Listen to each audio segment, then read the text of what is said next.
Naniniwala po ako na mahalagang mapanatili natin ang respeto, paggalang at kaayusan sa bawat pagdinig at talakayan.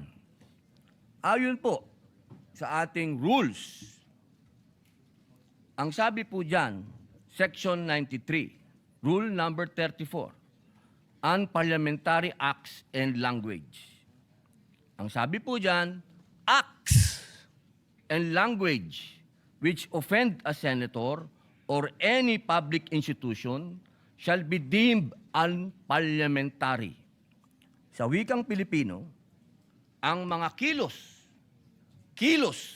at pananalitang nakakasama ng loob sa isang senador o alinmang pampublikong institusyon ay itinuturing na hindi naaayon sa kagandahang asal ng parlamentaryo.